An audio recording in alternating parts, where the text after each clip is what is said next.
The Honourable Leader of the Opposition. Mr. Speaker, the Prime Minister doubled debt, doubled the cost of housing, doubled crime with firearms, and doubled the use of food banks. And until a few minutes ago, he had a minister with a double identity.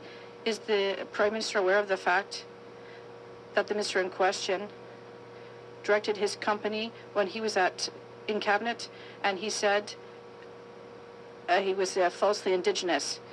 He's aware of this, and he defended and kept this minister in cabinet. Why did the Prime Minister, why is he so determined to protect the corruption of this minister? The Right Honourable Prime Minister. Mr. Speaker, the member for Edmonton Centre has left the cabinet and will focus on defending these allegations. At the same time, Mr. Speaker, when the opposition leader talks about challenges that Canadians are facing, he's not offering any solutions except for cuts.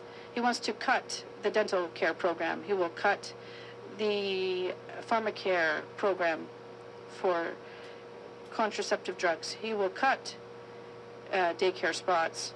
He will be cutting when Canadians need investment and growth. The Honourable Leader of the Opposition. Mr. Speaker, the former Attorney General in the Liberal Party, appointed by this Prime Minister, the first Indigenous person in this role, said that this was an insult for a Liberal minister to say they're Indigenous when it wasn't the case. But let's look at the different treatment of these two people. Why did the Prime Minister let go of a true Indigenous woman for having to tell the truth while supporting a false Indigenous minister who said falsehoods? The Right Honourable Prime Minister. Mr. Speaker, for a leader who says he's concerned about people telling the truth, it's interesting to see that he is muzzling his caucus to not allow them to express their concerns with respect to investments in their community. Today we've learned, Mr. Speaker, that he doesn't allow free expression to his own members. Mr. Speaker, we're here in this place to raise our voices for our communities, but he wants his members to be speaking only his voice in their communities, and that's not how things work. The Conservative members should say what they think really. The Honourable Leader of the Opposition. This Prime Minister in 9 years doubled housing costs, doubled the debt, doubled gun crime, doubled food bank use, and up until a minute ago, he had a minister with a double identity. The Prime Minister knew the minister was directing his business illegally from inside cabinet. He knew the minister had claimed there was another Randy when there was no other Randy. He knew that the minister had falsely claimed to be Indigenous in order to take money away from real Indigenous people, and yet he stood by him up until yesterday. Why is it that he always stands up for corruption on his own side? The Right Honourable Prime Minister. Speaker, the member for Edmonton Centre has stepped down from cabinet to focus on clearing these allegations.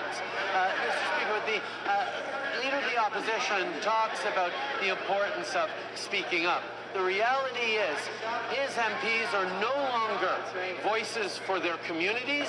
They are his voice in their communities. That's not how this place is supposed to work, Mr. Speaker. We are focused on making sure that we're investing in Canadians, supporting them with the kinds of supports for housing, supports for dental, supports for childcare that Canadians need, while all he offers is cuts and austerity. That's right. The Honourable Leader of the Opposition. Muzzling caucus members. This is the guy who fired the first Indigenous Attorney General because she refused to defend his corruption. She said, and I quote, "A Prime Minister committed to true reconciliation would have removed Randy and the other Randy from cabinet long ago. Instead, we have to get to watch white people play ancestry wheel of fortune so shameful and extremely destructive." Why is it that he fired a real Indigenous minister for telling the truth while trying to keep in place a fake Indigenous minister who told falsehoods? The Right Honourable Honourable Prime Minister. Mr. Speaker, telling the truth would be MPs continuing to stand up to advocate for their communities. But the Leader of the Opposition has asked them not to be their communities' voices here in Ottawa, but instead be his voice in their communities. That is supposedly the party of freedom and freedom of speech, but he's muzzling his MPs. He's not letting them talk to the media. He's not letting them talk to committees. The reality is he's afraid of what they might say about him, because there is no call to be muzzling MPs this way. The Honourable Leader of the Opposition. Mr. Speaker, this from a Prime Minister who has 20 caucus members that have signed a letter that they're ready to fire him. Why wouldn't they? This is the guy who's doubled housing costs, doubled gun crime, doubled food bank use, doubled the national debt, kept in place a minister with a double identity. Even his own caucus members know he's not worth the cost, crime, or corruption, so if he's not afraid of anything, why doesn't he call a carbon tax election like an idiot?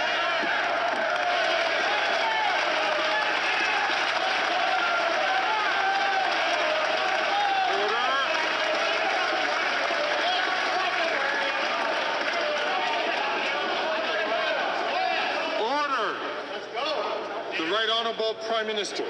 Mr. Speaker, the Leader of the Opposition just made very clearly the point that the MPs on this side of the House are free to share their opinions publicly, even when their one side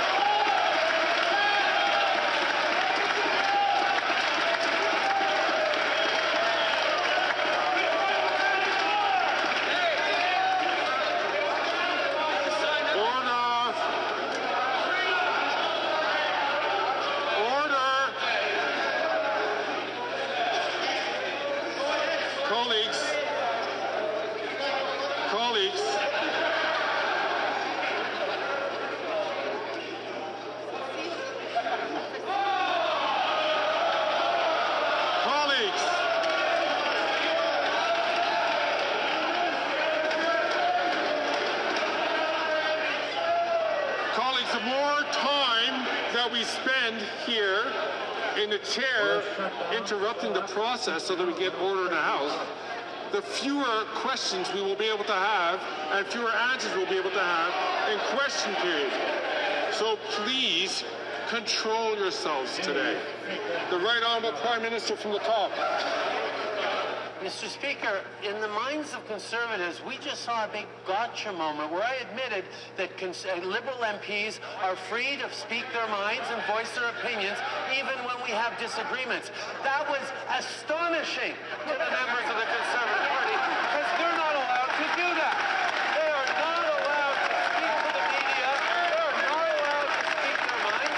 They are not allowed to give voices for their communities. They are not allowed to stand up for investments in their cities on housing. That is the real scandal in this place, Mr. Speaker.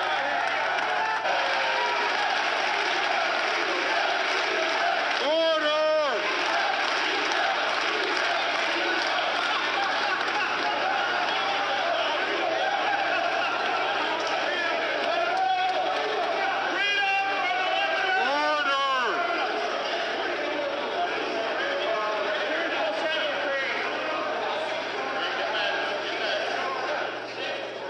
I am...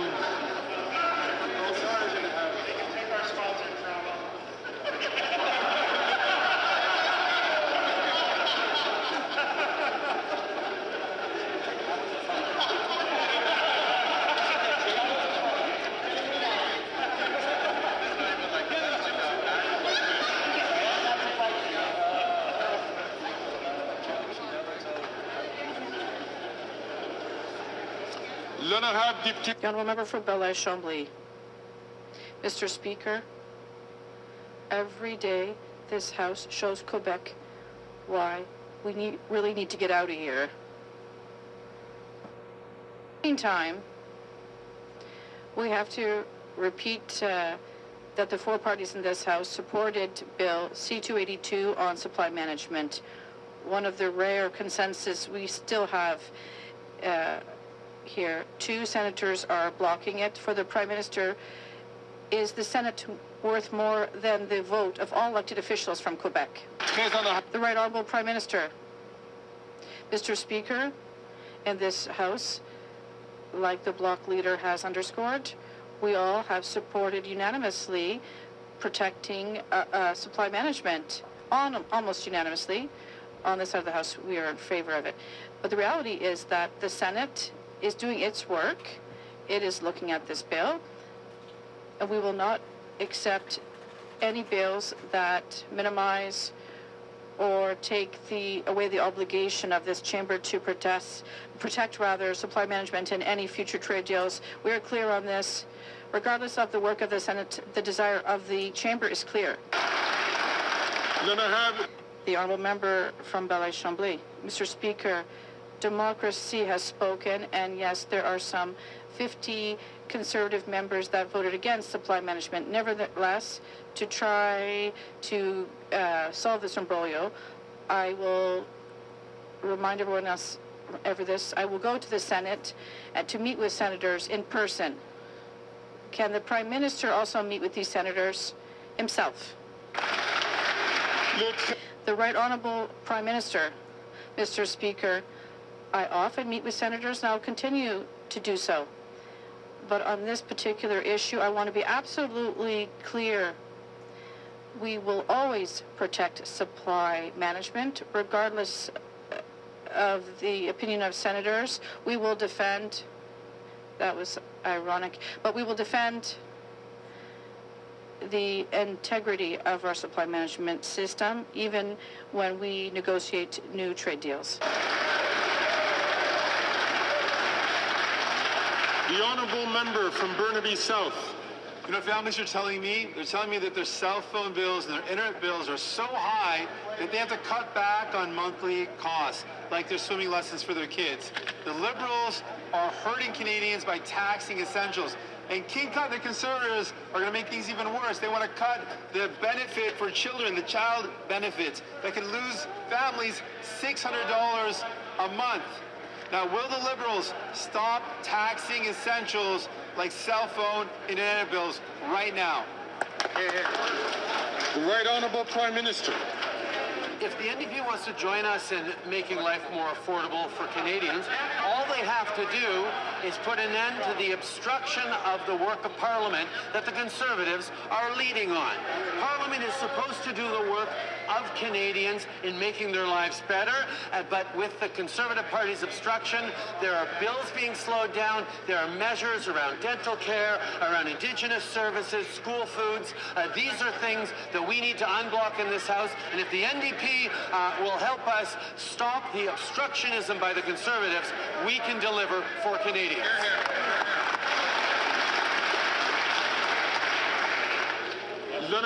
The honourable member for Burnaby South. By stopping to tax the essentials. Every time Bell or Rogers raise the price of your cell phone, the amount of GST people pay goes up too. The GST should never have been applied to essentials, but the Liberals are letting you down. It's time to fix this. Will the Prime Minister give people a hand by eliminating the GST on all essential products? Yes or no? The Right Honourable Prime Minister. Mr. Speaker, if the NDP wants to join us in making life more affordable for Canadians, they just have to help us and the obstruction of this Parliament by the Conservatives. We want to work for Canadians to keep living costs down, but the Conservative Party's obstruction and the NDP's inaction on this issue has made essential bills held up. Dental care, school food, housing, Indigenous services are all held up. So many other things. So they need to work with us so we can prevent the Conservatives from blocking aid for Canadians. Once again, all comments must be addressed through the Speaker but I know that he wasn't really speaking to the Speaker himself. Then I have The Honourable Leader of the Opposition. He's now admitted that the immigration system is broken after 9 years of his government. He blames bad actors. So let's put our detective hat on and find out who those bad actors were. Who was the head of the federal government that increased permits for temporary foreign workers by 154%? Who was the head of the federal government that issued 211% more permits for international students and a population growth plan that boosted growth by 300%? Can we identify who was that bad actor?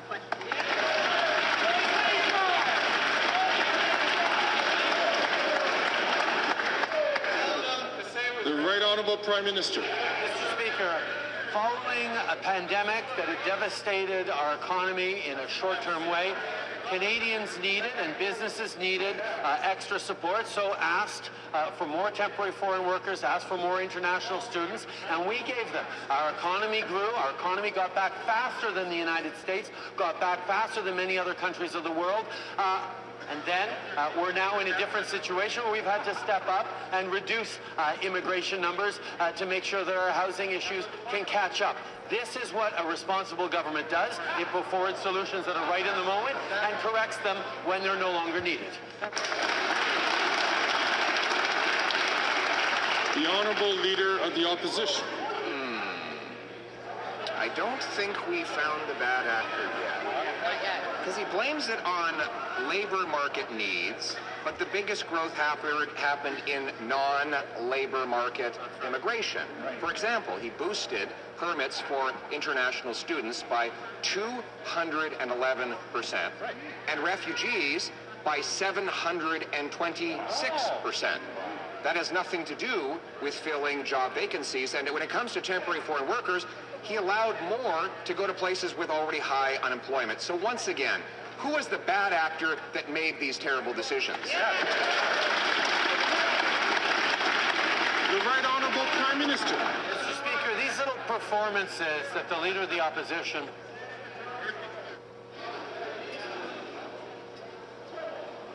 The Right Honourable Prime Minister from the top. Mr. Speaker, these little performances that the Leader of the Opposition puts on are not fooling anyone. The only thing he is interested in is his own interests, his own quest for power. He is not asking he's asking his MPs to not be strong voices for their communities, including in communities that are relying on the investments in their housing so that they can respond to growing populations and housing pressures caused by increasing population. These are the things we're busy solving, but he would rather muzzle his MPs in order to look good when he's doing his little show. The Honourable Leader of the Opposition. Mr. Speaker, he's not helping us find the bad actor. You know, it's like there's been someone else running the country for the last 9 years while the system has come crumbling down. He claims that he cares about housing, but on that subject, maybe we'll ask him this question. Who is the head of the government that was warned by its public service 3 years ago that increasing population growth by 300% would cause the massive housing shortages that we see today? The Right Honourable Prime Minister. Again, Mr. Speaker, with the little performances, when he would rather not admit that when he was Stephen Harper's failed housing minister, he created a total of 6 affordable housing units across the country. He was part of a government that completely pulled back from any investments in housing. And yes, as a government, we've had to step up, make record investments. But even as we are making record investments to accelerate the construction of housing in conservative ridings across the country, he's preventing his conservative MPs from standing up for their communities to solve this housing crisis.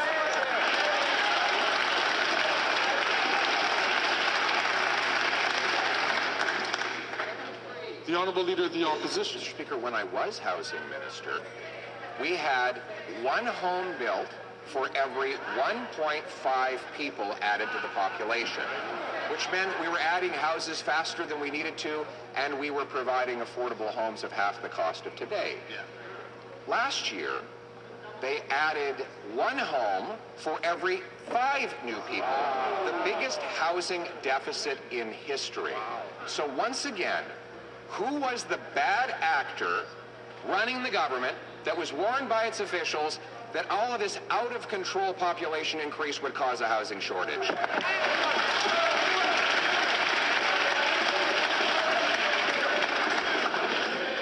The Right Honourable Prime Minister. Mr. Speaker, the government in which the Leader of the Opposition was their failed housing minister deliberately chose to get out of the business of housing, which meant we needed to step up with a national housing strategy in 2017 and with record investments, not just to create more housing, but to change the way housing is built in communities across this country.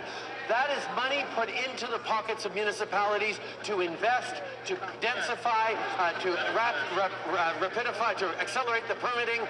Money that he's promising to take away, that his MPs are trying to speak out to defend. The Honourable Leader of the Opposition.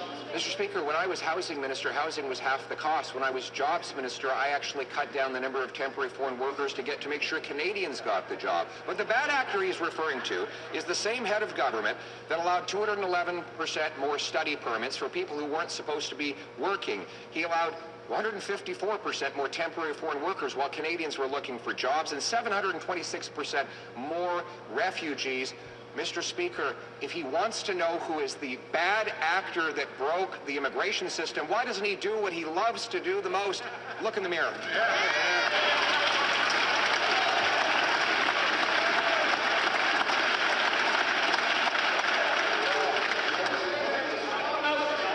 The Right Honourable Prime Minister. Mr. Speaker, the irony of this, as the Leader of the Opposition likes to rhyme off facts and figures, is he won't even take a briefing that will allow him to understand the security threats facing this country.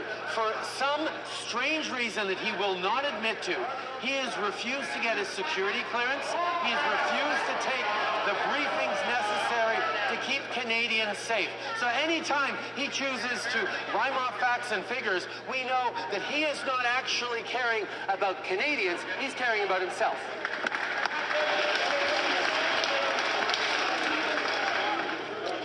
The Honourable Leader of the Opposition. Now we know the difference. We want to axe the tax. He wants to axe the facts.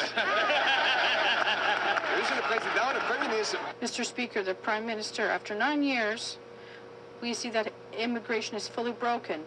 He's blaming bad actors for this problem. So, can he look at who was at the head of government that allowed population growth increase of 300%, an increase in the number of international students by 211%, and an increase of 726% in the number of refugees? If he wants to find the bad actor, do what he likes to do and look in the mirror. The Right Honourable Prime Minister. Mr. Speaker, Canada had one of the fastest economic recoveries after the pandemic amongst its peers. This is because we were able to welcome people to help support our labor market shortages across the country. But now we're in a different situation. We are solving this issue and adjusting our immigration targets and adjust the number of temporary foreign workers that are coming and adjusting the number of international students that are coming. This is when a government is responsible. This is a part of what it does to ensure proper growth for our country. The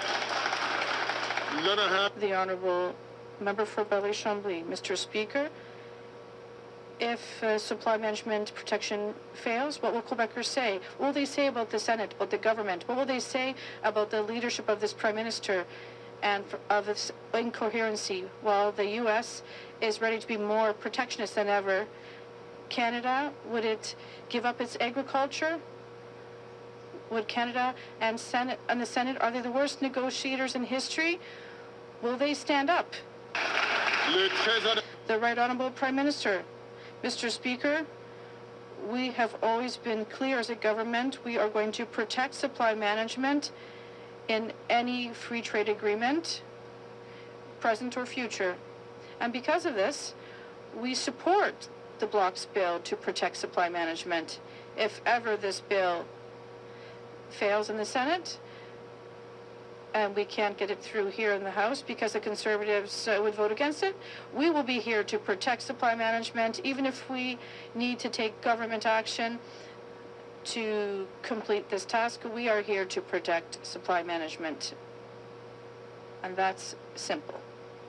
The Honourable Member for Belleuil-Chambly, we want to protect it with legislation, Mr. Speaker. This is ironic. While the Senate of Canada and some senators want to sacrifice Quebec, it's the Bloc that is working for all farmers from Quebec and Canada.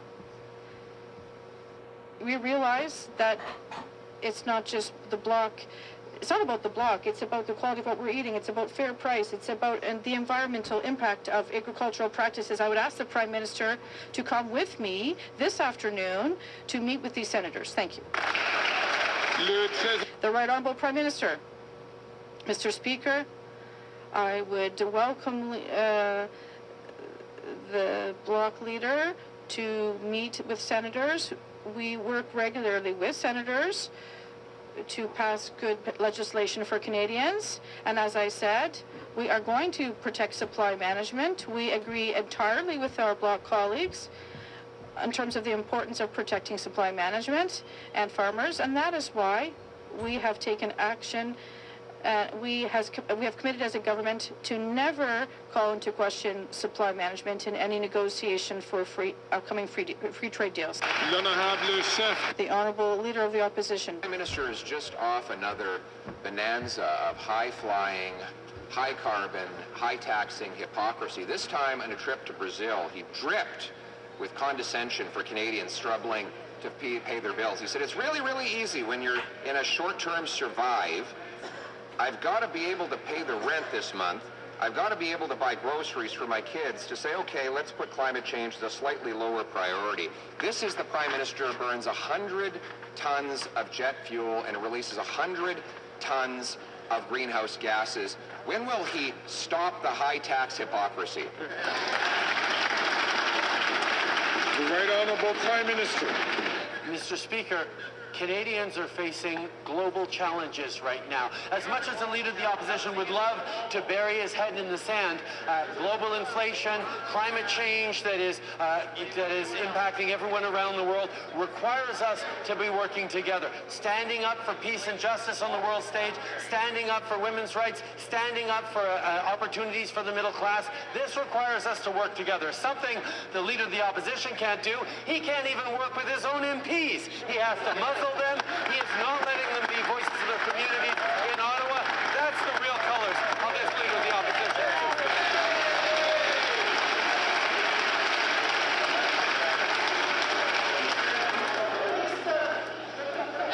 The Honourable Leader of the Opposition. Order of his caucus wants to fire him, Mr. Speaker. We know why. Food prices have risen 36% faster in Canada than in the U.S., a gap that opened up as the carbon tax came into force. The Prime Minister just goes on trying to tell Canadians that their mentality is off. He says there's a sense that affordability is in direct contrast with our moral responsibility to protect the planet, trying to shame Canadians for opposing his ineffective, job-killing, inflationary carbon tax. Will you stop lecturing Canadians and call a carbon tax election?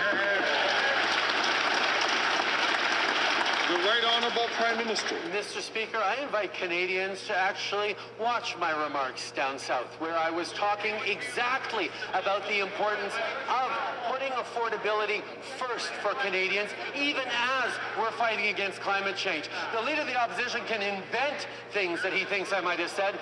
That's not what I said. What I pointed out was that even as we are fighting climate change, even as we are creating incentives to grow our economy in cleaner, greener ways, we are putting more money back in the pockets of 8 out of 10 Canadians with the Canada Carbon Rebate, a fact that he's busy gaslighting Canadians against.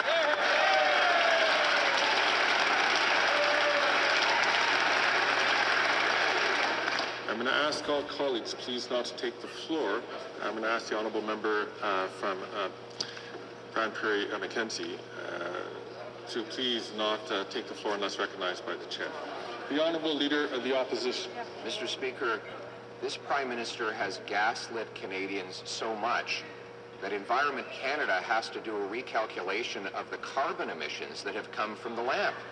He's the Prime Minister who tells Canadians that the Parliamentary Budget Officer's data, which shows that 100% of middle-class people pay more in carbon tax than they get back in rebates, that they shouldn't believe their eyes. That they shouldn't believe their eyes when they see the grocery prices, which are 36%, rising 36% faster in Canada than the U.S. So instead of trying to gaslight Canadians, why not call a carbon tax election?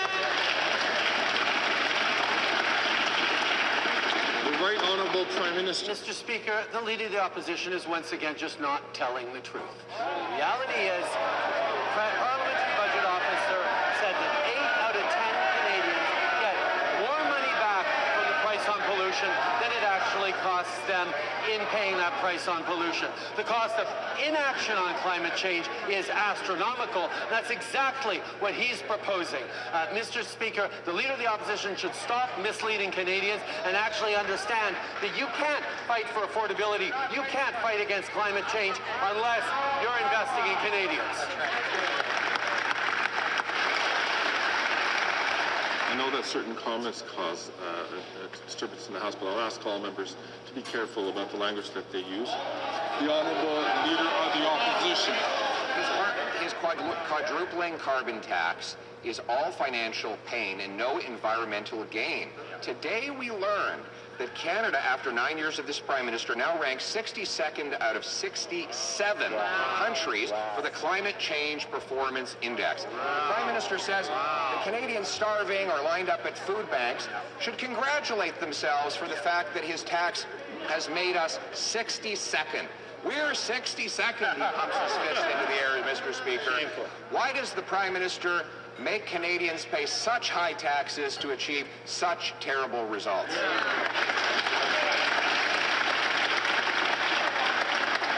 The Right Honourable Prime Minister.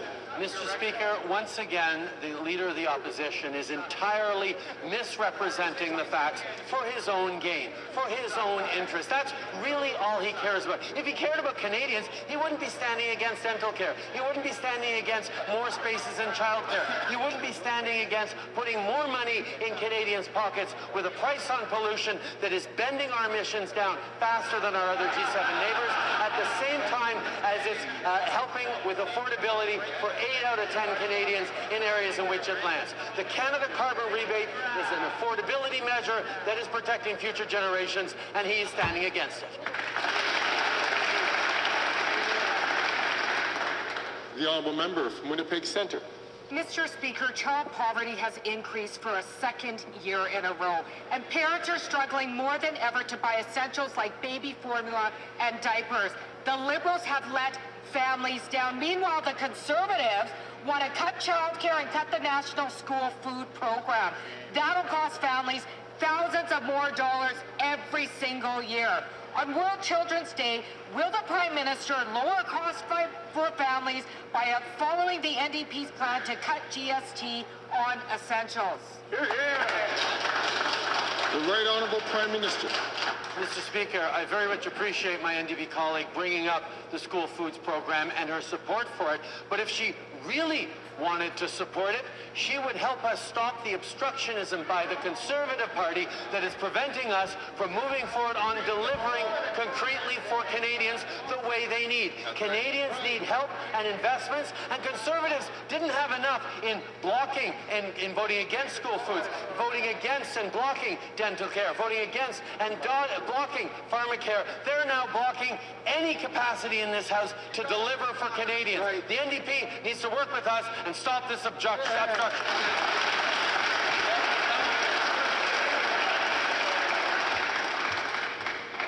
The Honourable Member from Nunavut. Uqaqtitiyi, 11 of the 25 communities I represent have experienced boil water advisories this year. That is almost half. Even the UN Special Rapporteur slammed this government for ignoring their obligation to ensure clean drinking water. The Liberals have failed. Nunavut children, families, and whole communities should not have to worry about drinking water. When will this Liberal government finally invest in Nunavut so everyone can have the clean drinking water they deserve?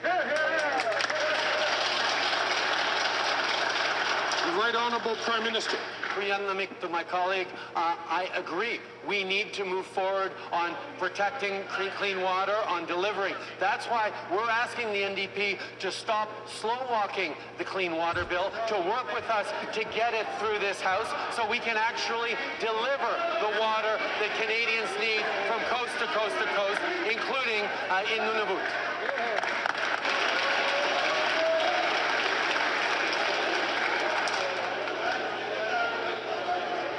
Order. I'm going to ask you from Hamilton Centre to not take the floor unless it's recognized by the chair. Then I have The Honourable Member for Alfred Palan. Mr. Speaker, foreign interference is a real threat to democracies all around the world. Bad actors like China and India and Russia are using tactics, underhanded tactics, to undermine democracies and further their own interests in countries like Canada. And yet, there is a deafening silence coming from the Leader of the Opposition. Can the Prime Minister explain why the Conservative leader must take national security seriously? The Right Honourable Prime Minister. I'd like to thank the member for Alfred Palan for his work. Canadians expect all of us here to protect their safety, and yet the opposition leader is not very concerned about national security. He refuses to get a security clearance so that he can protect Canadians from foreign interference. He will reduce funding for CBSA, and he will put guns back into circulation on our streets. Canadians expect a government to protect them and not to jeopardize their safety with dangerous cuts. The Honourable Leader of the Opposition. Again on the rise, with 3 of the Bank of Canada's 4 measures now above target. And the Finance Minister admitted about a year ago that deficits cause inflation. And so she made this commitment in her budget, and I quote, "The 2023-2024 deficit will be at or below $40.1 billion. Since then, the Parliamentary Budget Officer says that that number has been blown away. Will the Prime Minister tell us here and now how much was last year's deficit? How much? the Right Honourable Prime Minister. Mr. Speaker, we just heard it once again from the Conservative leader. The foundation to his entire economic argument is that delivering programs to help Canadians in times of need somehow makes everything worse for everyone.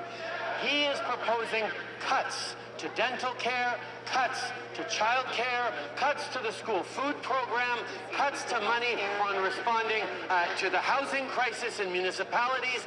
His only answer to Canadians hurting is to cut services to them, while he exploits their fears for his own personal gain. The Honourable Leader of the Opposition. Mr. Speaker, the Prime Minister misheard. It was the Minister of Finance who said that deficits cause inflation. The Prime Minister also said that every dollar of deficits contributes to inflation. And that's why they made the commitment, him and his finance minister, and I'm quoting here, to maintaining the 2023-2024 deficit at or below $40.1 billion, end quote. Last year's books have been closed for 6 years now. He certainly has all the data. Last 6 months. So how much was last year's deficit? The Right Honourable Prime Minister. Mr. Speaker, I know the Leader of the Opposition is keen to see our fall economic statement, which will talk about measures that are there to help affordability, to support Canadians, to be there, to invest in them. He's looking forward to seeing all these great measures we're putting forward to support Canadians in their time of need, because he can't wait to vote against them, Mr. Speaker. He can't wait to slash services and programs that are helping Canadians. He can't wait to stand in the way of us helping Canadians through this difficult time by putting the best balance sheet in the G7 in service of Canadians who need a little more support. He's voted against supports for Canadians. He's going to continue to. The Honourable Leader of the Opposition. It is him that admitted that deficit spending adds to inflation. Maybe that's why there's been a record increase in child poverty this year, with 1 in 5 kids now in poverty, 2 million people lined up at food banks. He has admitted, it's not my worldview, he has now admitted that deficits contribute to inflation. So that's why he promised that the deficit would not go above $40.1 billion last year. He's had 6 months since that fiscal year ended. Does he even know what the deficit was in his own government? The Right Honourable Prime Minister. Mr. Speaker, obviously the Leader of the Opposition is keen to hear our fall economic statement, but the reality is he's only looking forward to it because he wants to vote against it. Because he's going to vote against measures that support Canadians. Measures to be there for Canadian families who are struggling, to invest in things like school foods, to invest in more support for dental care for vulnerable people, to invest in jobs and growth creation right across the country. These are the things he has consistently stood against because he believes in cuts and austerity and trickle down that gives benefits to the wealthiest, but nothing for everybody else. The Honourable Leader of the Opposition. He's brought nothing but costs for everybody else, Mr. Speaker. He has a food program with no food. He has a pharma program with no pills. He has a gun buyback program that hasn't brought in a single gun, despite spending $67 million. He has a housing program that his minister admits doesn't build houses.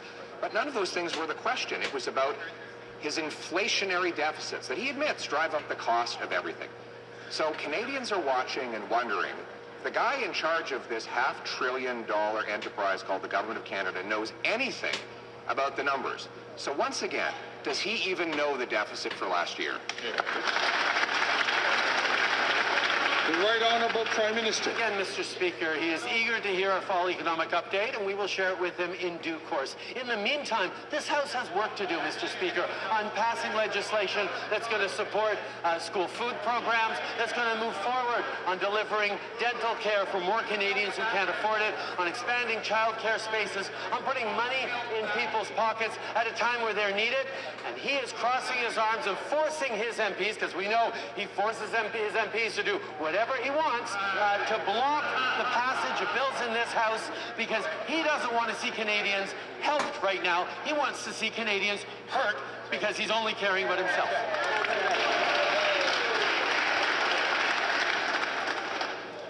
L'honorable député de Lac. The honourable member for Lac-Saint-Jean. Mr. Speaker, François Legault announced yesterday he's deploying the SQ, the Quebec Provincial Police, to watch Canada's borders. The SQ is going to have to do the federal government's job because no one in Quebec trusts Ottawa is ready to handle a potential wave of migration. It's come to that. It's not as if the SQ is looking for things to do, but they have to, because once again, the feds aren't doing their job. They're just sitting back and waiting for another crisis to materialize, with Donald Trump promising to deport millions of people. Why is this Prime Minister still failing to get out ahead of this one? The Right Honourable Prime Minister.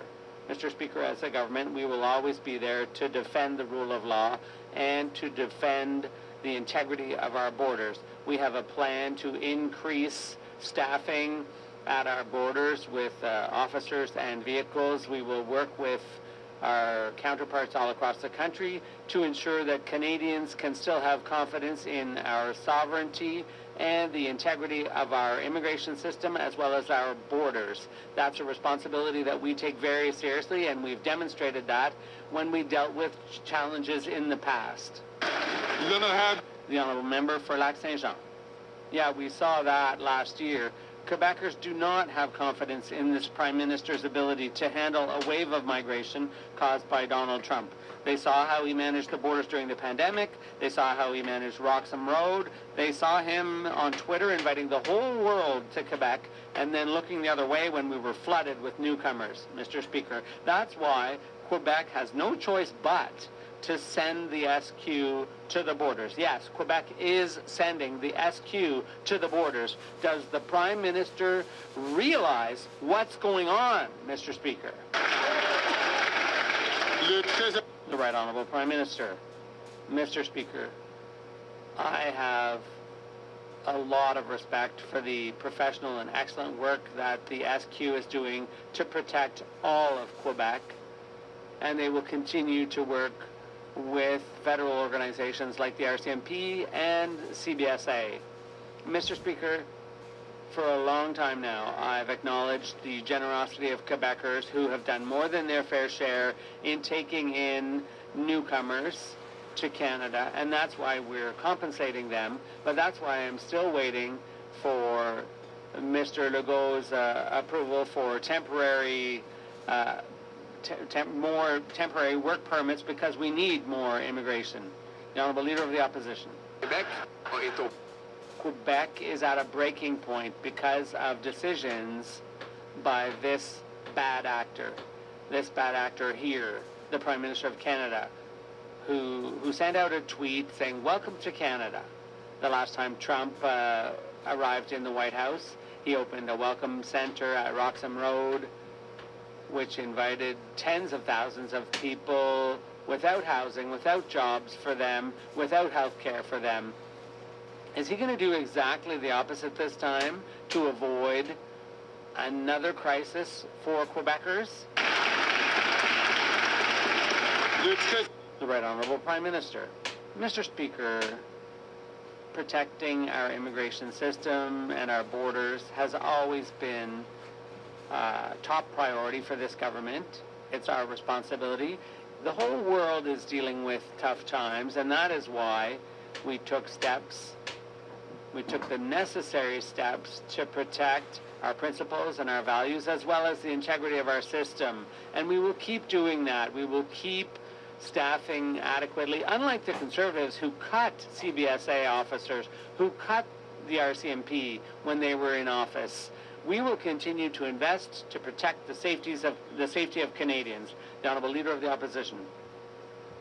There was no Roxham Road when the Conservatives were in power, and we had more officers at the border, just less bureaucracy in offices, and the Liberals have done exactly the opposite, and that's why the system's broken after 9 years. They've done the same thing with housing. They've doubled the cost of housing to such an extent that 1/3 of young Canadians are thinking about leaving the country, and his solution is to funnel billions of dollars to bureaucrats who are standing in the way of finding solutions. Why is that his preferred approach? The Right Honourable Prime Minister. Mr. Speaker, once again we see him attacking mayors in the municipalities who are working with the federal government to increase construction, to cut red tape, to get more housing units built.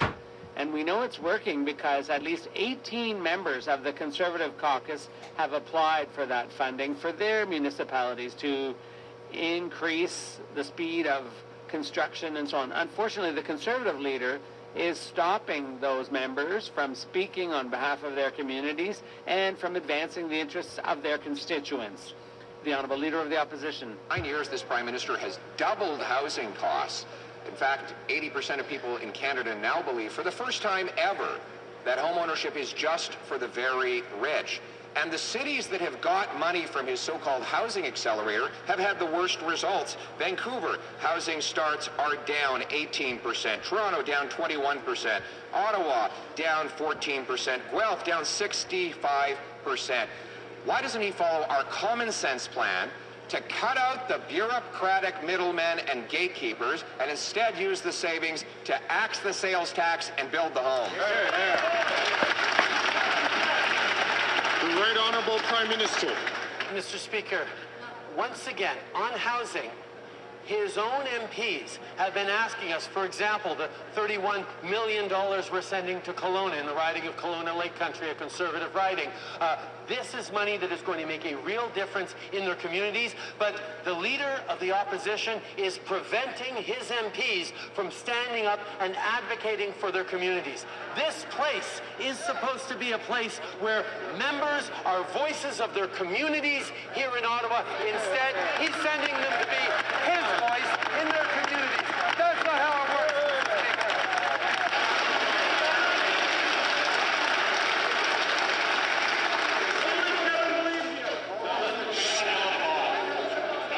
Order. The Honourable Member from Brampton Centre. Canadians elect MPs to be their voice in Ottawa. Yes. Despite more than 18 Conservative MPs advocating for their communities to receive money through our government's Housing Accelerator Fund, their leader imposed gag orders, preventing them from pushing for this essential funding. Can the Prime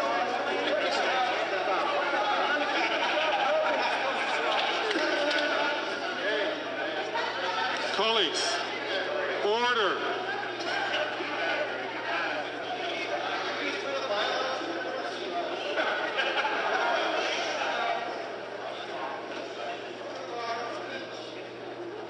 Colleagues, this member is close to the chair, and I can't hear the Sit question. down, shut I'm up. asking the honourable member to start Stop his question muting the from the mic. top.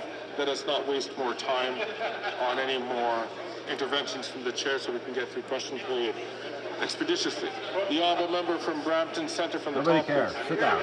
Thank you, Speaker. Good boy. The reality is Conservative can't stand the truth. Canadians elect MPs to be their voice in Ottawa. Despite more than 18 Conservative MPs advocating for their communities to receive money through our government's Accelerator Fund, their leader imposed a gag order, preventing them from pushing for this essential funding. Can the Prime Minister explain to the House what the Conservative leader's cuts to this program would mean? Good question.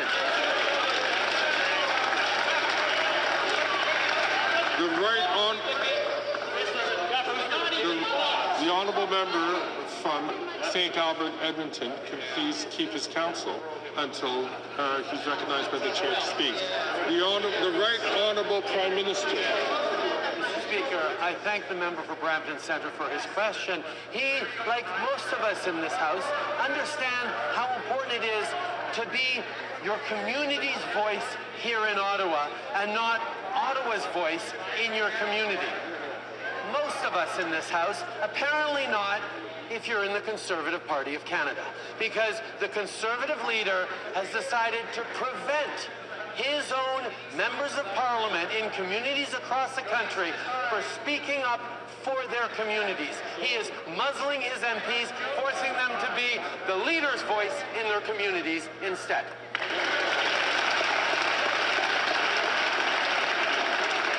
The Honourable Leader of the Opposition.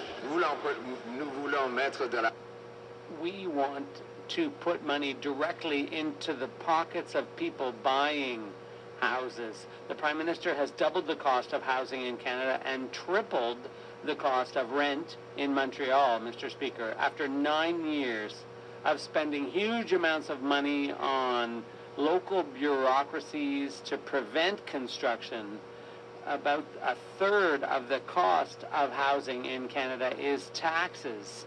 By getting rid of the tax, we can build more housing for less. Will he accept my plan to cut the GST on new builds? The Right Honourable Prime Minister. Mr. Speaker, I'm listening to the Conservative leader criticizing our Housing Accelerator Fund, but he is directly contradicted by at least 18 of his own members who are currently applying to the federal government for funding in their communities to accelerate the construction of housing, to create more densification, to cut red tape. Conservative members know how important it is to invest in housing. The Conservative leader is stopping them from talking and only promoting austerity and cuts. The Honourable Leader of the Opposition.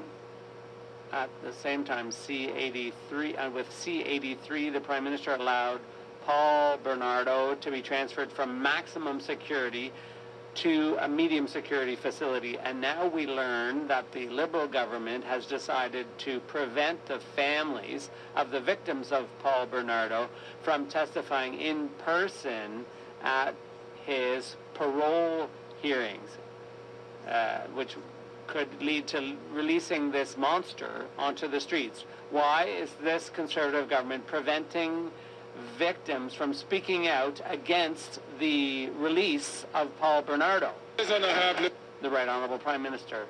Mr. Speaker, the opposition leader knows full well that this is not a government decision. It's a decision made by an arm's length agency. But that doesn't stop him from trying to use people who've suffered terribly to score a few political points. If he's truly concerned about national security, he wouldn't have been part of a government that cut funding to law and order and allowed more guns on our streets, and he would have chosen to get a security briefing in order to keep Canadians safe.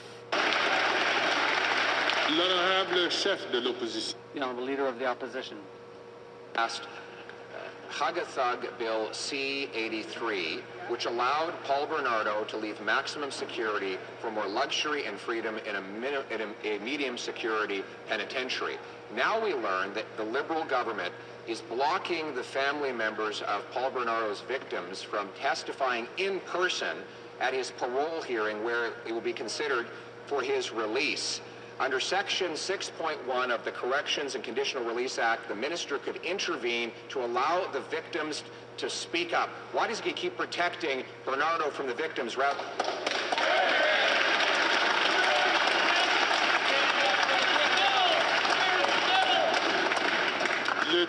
The Right Honourable Prime Minister. Mr. Speaker, the Leader of the Opposition knows full well these are decisions taken by the Arm's Length Parole Board, and the Minister is engaged on this issue. But it won't prevent him from instrumentalizing the grief and anguish of families who are victims of crime for his own narrow personal gain. If he actually cared about public safety and national security, Mr. Speaker, he wouldn't have proposed to cut from the police services and border agencies. He wouldn't be proposing to put more guns on our streets, and he certainly would have accepted the national security briefings that would allow him to keep his own party safe. Question.